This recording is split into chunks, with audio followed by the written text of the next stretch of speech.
Okay. So I just start. Okay. All right. Yeah, my name is Eddie Sanderson, a photographer, originally from Berwick-on-Tweed, which is the most northerly town in England, situated on the Scottish border.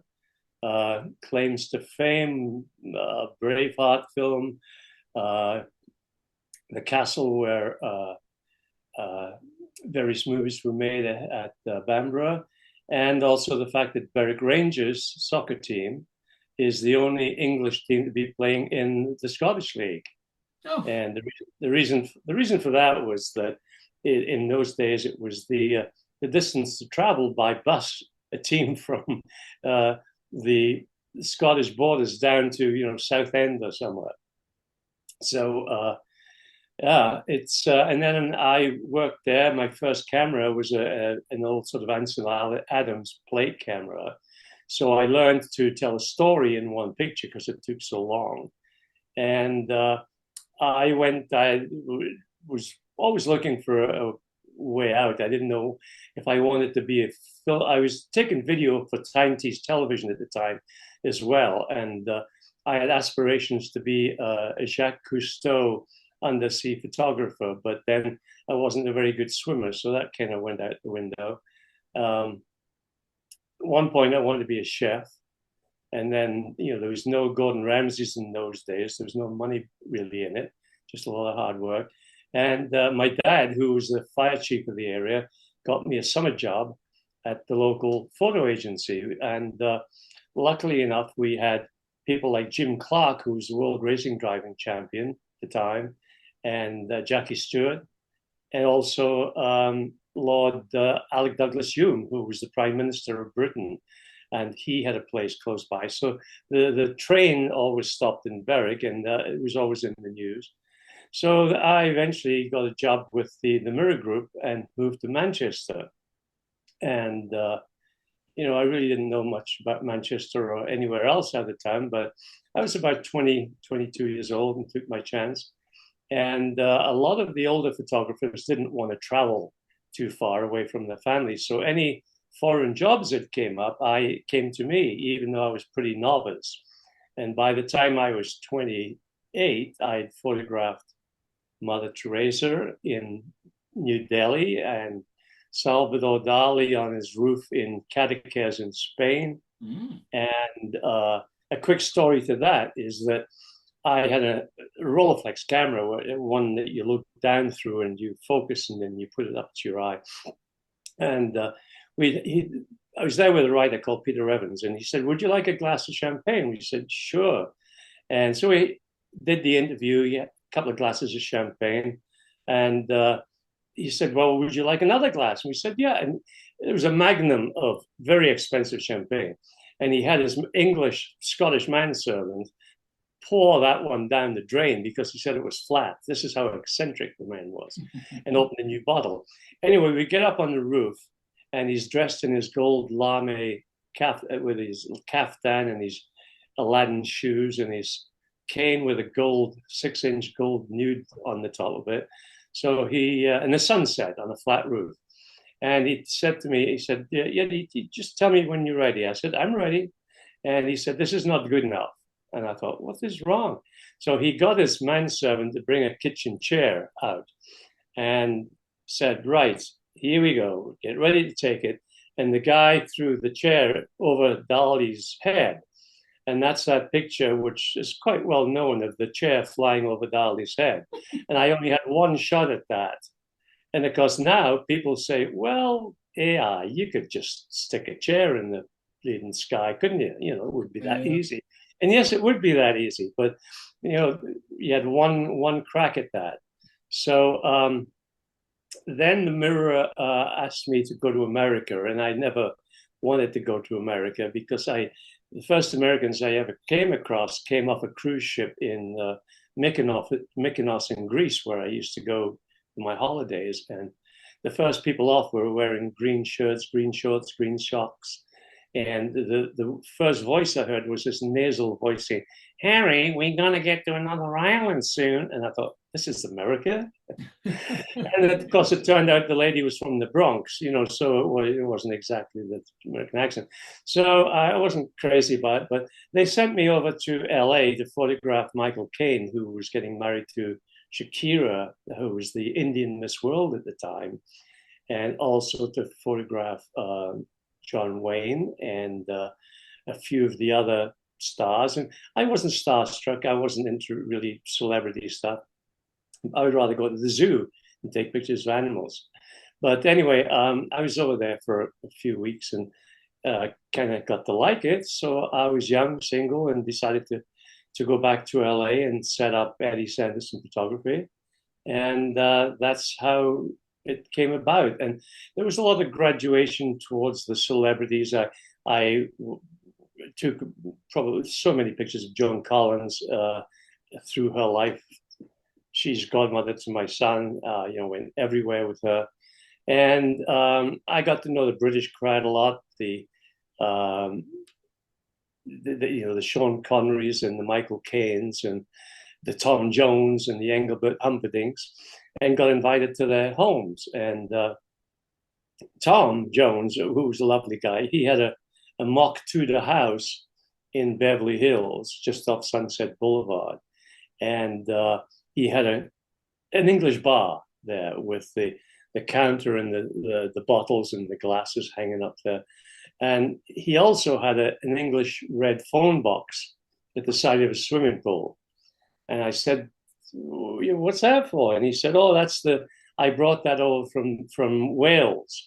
That's the phone box I called down to the hospital to see if my wife had given birth.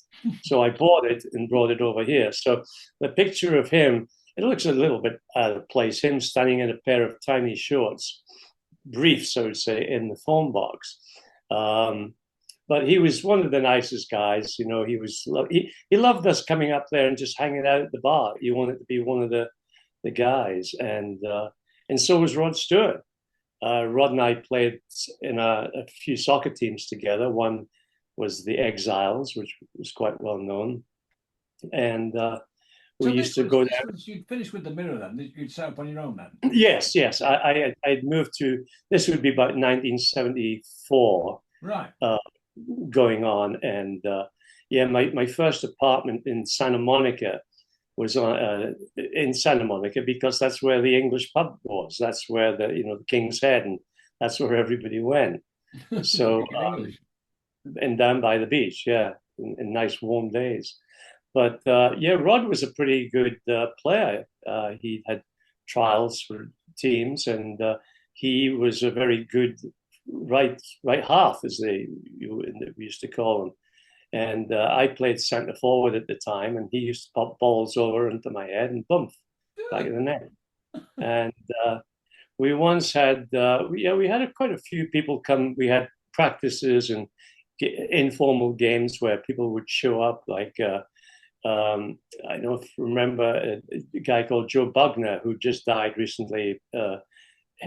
British heavyweight boxer, European heavyweight boxing champion, who fought Muhammad Ali twice and got beat up twice. But he used to come down, and if he took a goal kick with his strength, the ball would just fly down the field and into some celebrity garden that he'd have to go pick the ball up again. But we had all sorts of characters come by when they were in town.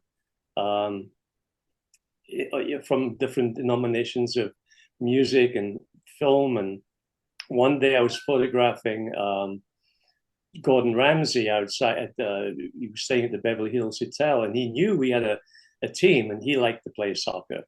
And he said, we've got the photo shoot's going to be at 8:00. We'll change it if you let me come and play soccer with you. So he came over with his boots and scored a cracking goal from about 30 yards. And I mean, it was just quite unbelievable, the crowd that we used to play at a little park in Beverly Hills. And people driving by, they had no idea the talent that was on that field. It was quite amazing. So on the music side of things, obviously, like you did, film stars and stuff and things like that. Share some moments at rock experiences that you had with, like, for want of a better word, artists. I mean, you sent me a bunch of photos. We'll talk about the Tom Jones one, amongst others. But who kind of over that? I mean, that's a long time, starting in '74. You must have had quite a Yeah, portfolio. one of the early ones. I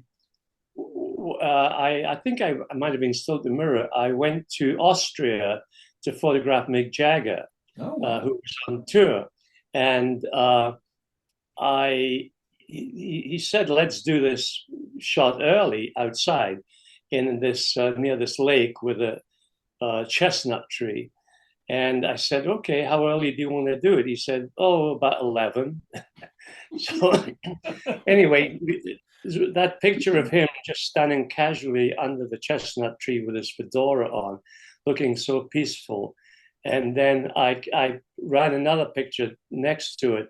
One was 11 a.m. and then the other one was 11 p.m., where he's on stage with his mouth wide open, screaming his head off.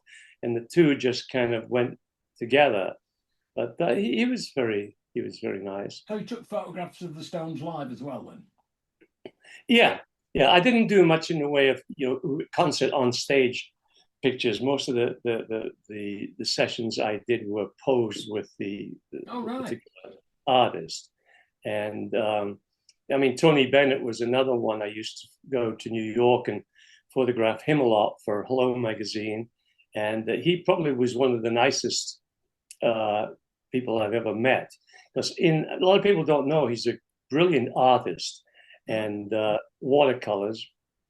And in his large apartment over Central Park, he would stand in his studio with a paintbrush and he'd paint the carriages of people going by different times of the year. And he did a large book years ago with all his paintings and San Francisco Bridge. I left my heart in San Francisco, all that. But it was great. And we go to lunch every time I was there. We just walk down to his favorite Italian restaurant, and Luigi would say, "Ah, Mr. Antonio, you want your special today?" And he said, "Yes, please." And so he turned to me and he said, "Mr. Eddie," he said, "what would you like?" And I say, "Same as him, same as him." That's all I ever said. Every time I was there, same as him, because I knew I was going to get the best food. But he was charming. I mean, he was very talented.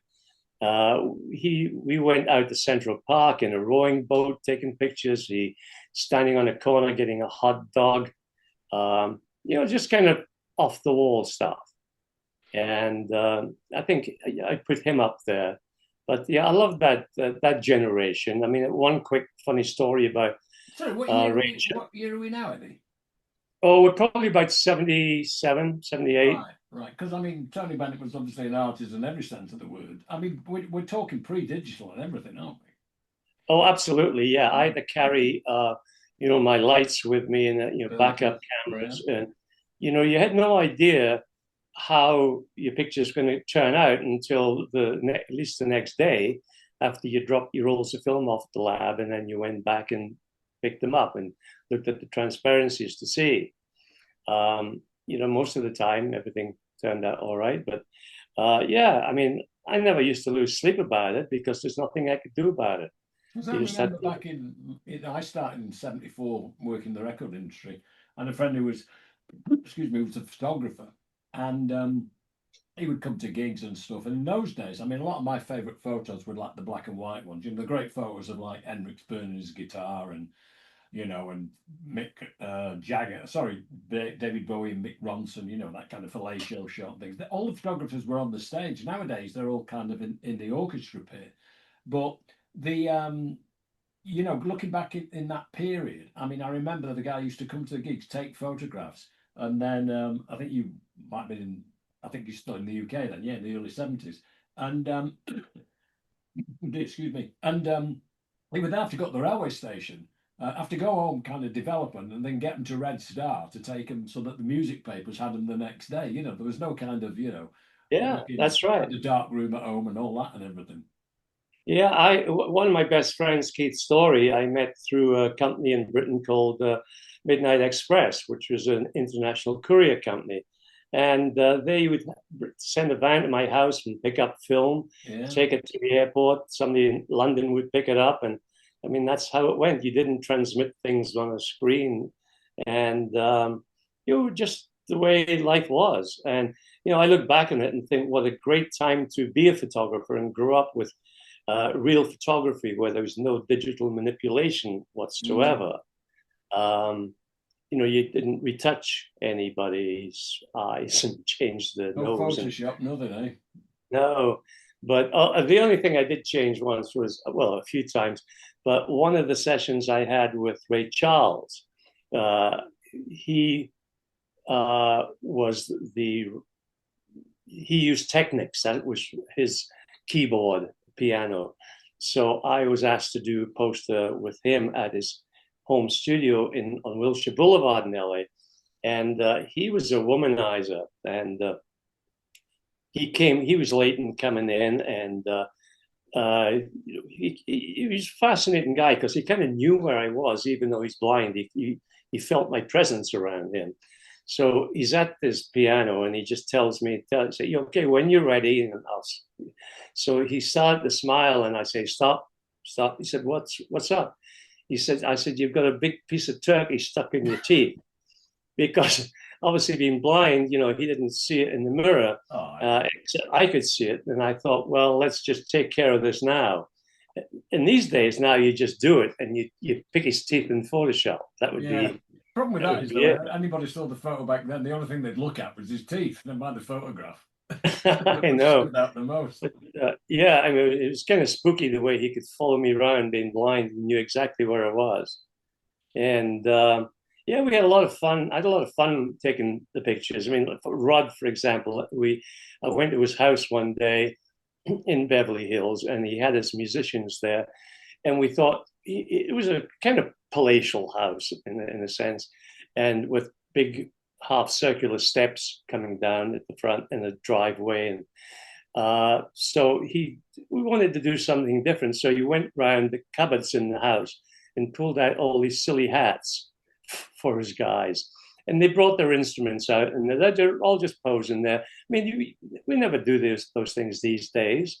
No, none of the music stars they don't want to do things like that. It's everything's controlled, and of course they've got the agents and the managers now who are the spokespeople. I was going to say though, did they restrict you in any way? Because obviously they were taking. Well, yeah, I mean, a lot of the times, so much time and stuff. As you said, Tony, I mean, in the old days, the few times that I went to photograph people like Michael Jackson or in a concert, we were given really good access in the pits. But now I think the photographers get to stay for 2 songs, and then they're let off. Well, that's no good. I mean, if I have a choice, I'll take the last 2 songs because I want Mick Jagger up there sweaty and throwing his stuff around, not all cool in the first 2 songs. Well, they're just warming up, aren't they? They're just So roll up and everything, because that reflects on the artist. I mean, the moment the audience get going and everything, they perform even better. Yeah, and that's management. They try these days. They control what pictures the photographers can put out. Basically, you have to run stuff by them. So in my era, there's a lot more freedom. I always said like when I did the home shoots with people, cover shots, I said, you can have photo approval. I offer it to you. I don't mind. If there's something you don't like, we'll take it out. We got plenty to choose from. So, I mean, there was. You must have done a lot of, big magazine front covers of right across the board then and stuff with the artists of that. Yeah. One, even people like Richie Sambora. Oh yeah. I went, I was always looking for something different to come up as a photo idea, and instead of having the usual sort of poses. So he lived down in the beach, so I took him out on the rocks with his guitar. And what I hadn't planned for was, I think isn't the 7th wave that is bigger than the others? Yeah. And it just came over the back and took us out. I nearly drowned that guy. But the picture was great. You've got all the waves coming up just before it hit him. Boom. So that was quite good. And then there's other people like Ringo. I went down to Mexico to photograph him in a movie called Caveman. And I mean, I've never seen anything so ridiculous as Ringo standing on a hillside trying a piece of sheepskin leather or whatever it was as a caveman. But they all make great pictures. Something different. Yeah. Did you ever photograph David Bowie? No, I never did. Because I No, would I have never. thought he would have been a dream. I had worked with him, and I saw some of my favourite photographs of artists like that because they know how to work with the camera, but good photographers, they always catch that moment that is kind Right, of an artist in full flow. And like you say, if you kind of just get those two numbers and the artist is really just getting into it and understanding how the audience is, and they probably don't even know the set then. They might even change it depending on who's in the audience. And you just left right, with like somebody saying, right, out. Because when I was out with David Bowie, I mean, there were photographers. I was in the orchestra bit, and I was having to throw them out after three numbers because right. they also then there's a kind of artistic kind of feel to it in as much as they don't want a photographer all the time taking photos. The artist has to Yeah, be left alone to if they're doing like a larger set and things. But you never know what part of the set is going to be the best shot unless you're in it. right.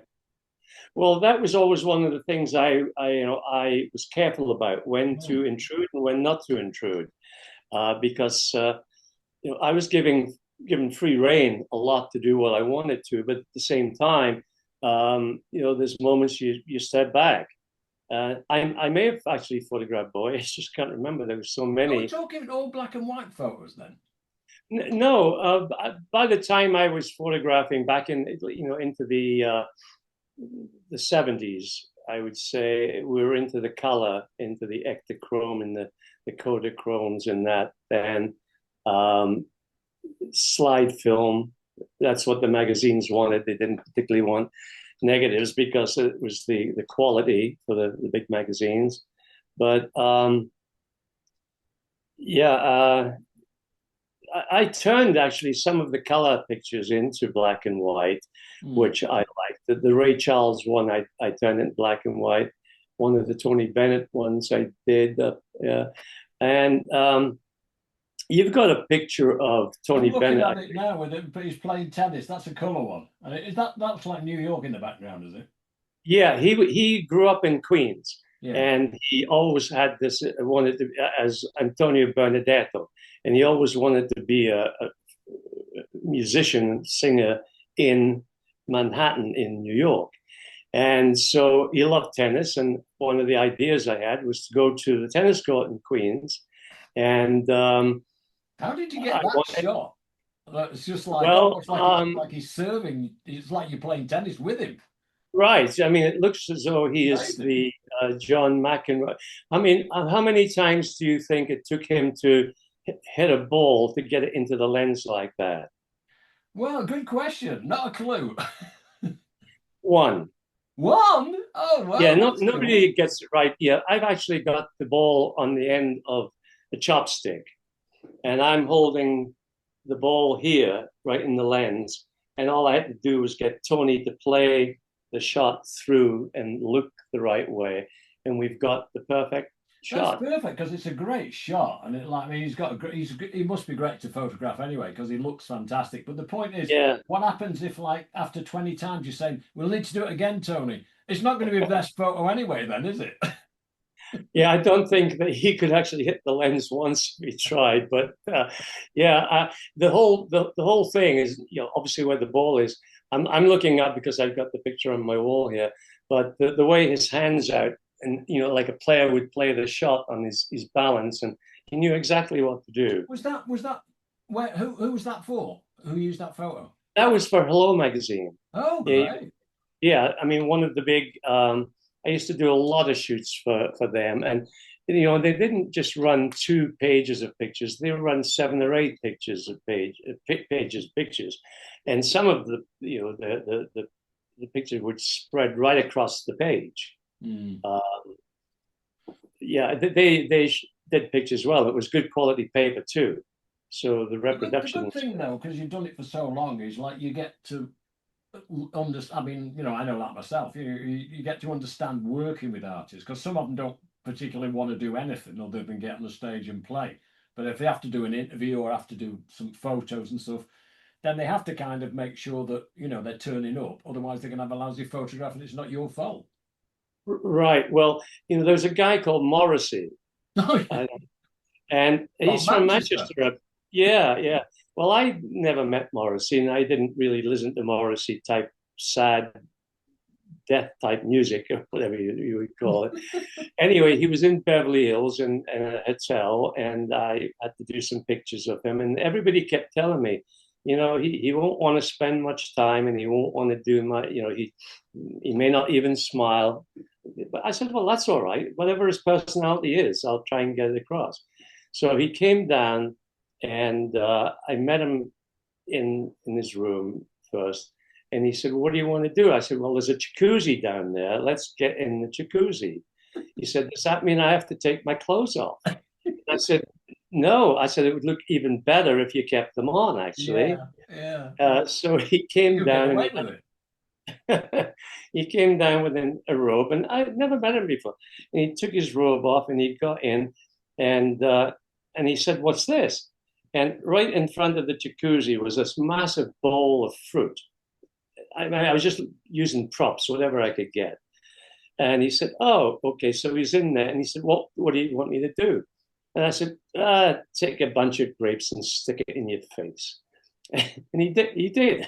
Excellent. You know, he didn't smash him in, but, you know, the picture is of him with all this fruit. And I mean, it makes no sense, really. And then another, one of the other shots was there was a great 6 foot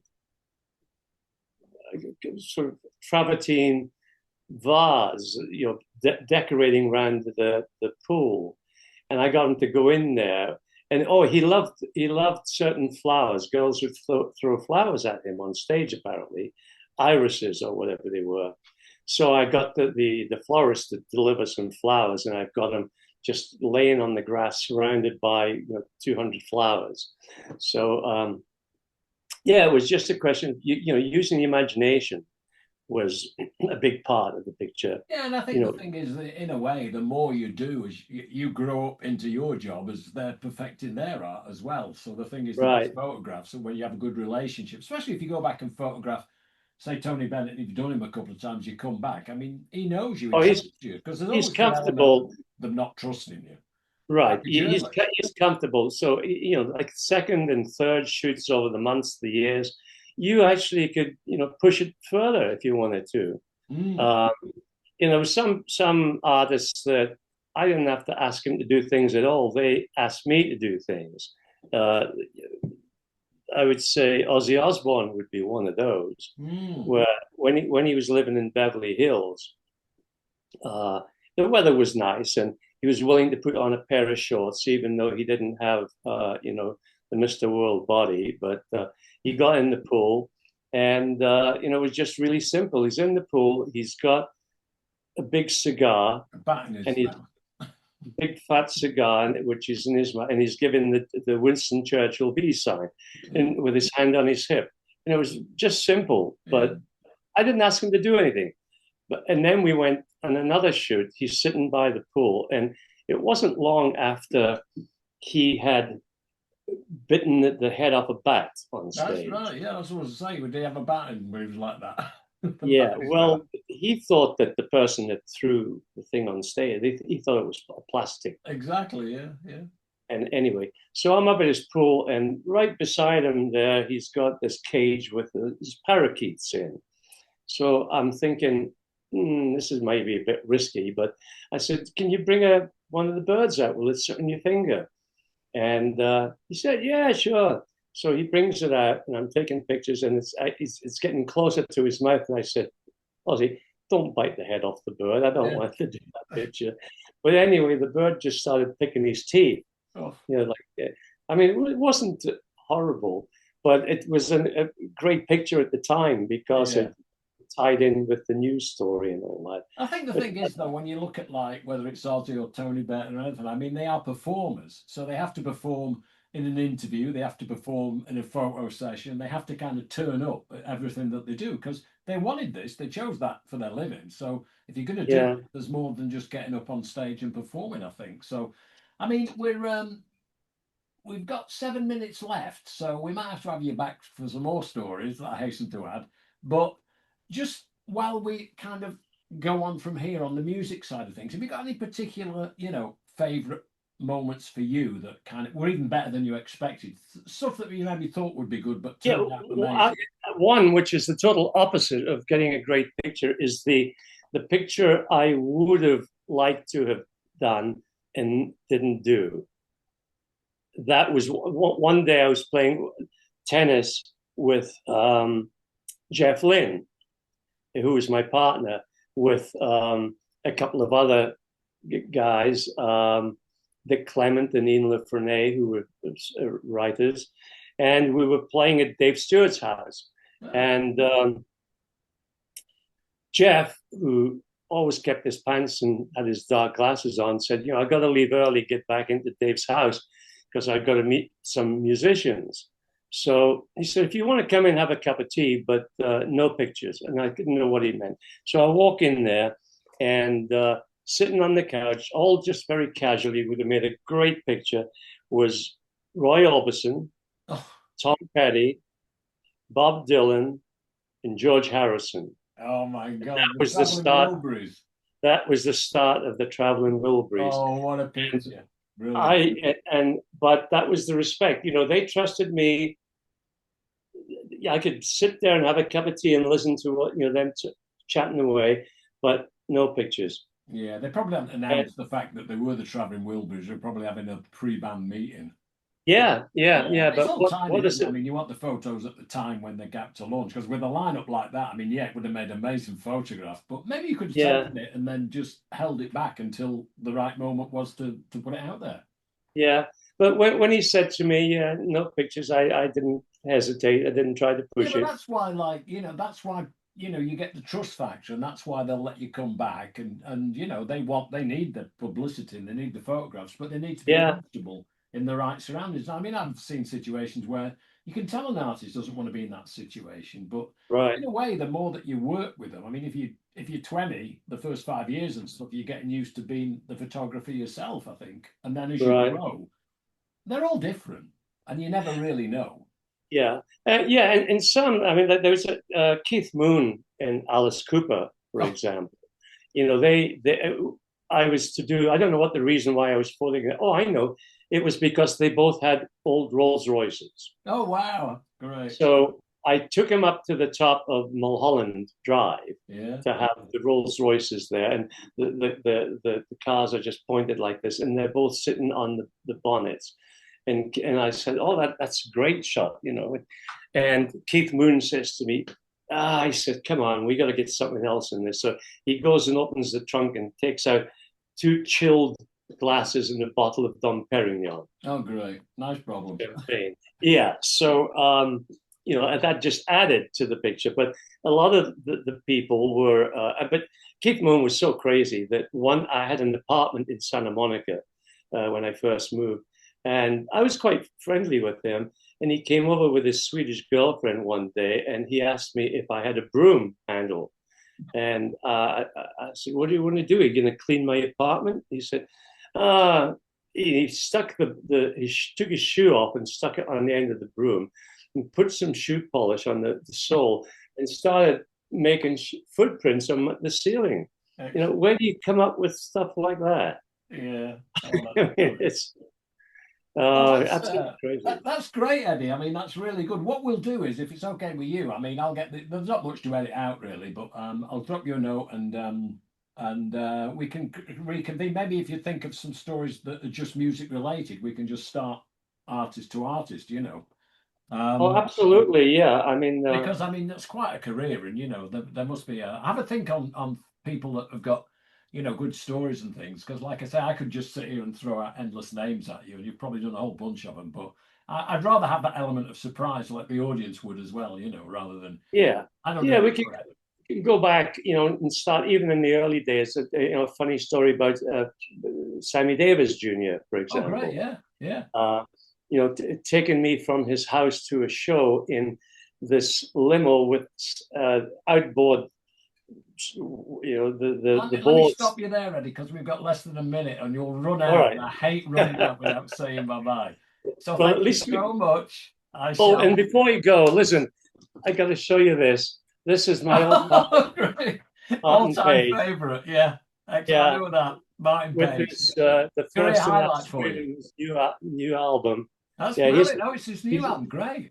yeah, it's Yeah. it's great, and he's a great friend of mine. We played soccer I know. together. He spoke very highly of you. Anyway, I will say bye-bye, Mr. Sanderson. Thank you so much, sir. And All, you're not done yet. all right, it's good to talk to you, Tony. Thanks a million, Eddie. Take care, mate. All right, hope Manchester United do better. So do I. We're not talking about that, right? All right, take care, my man. Bye-bye.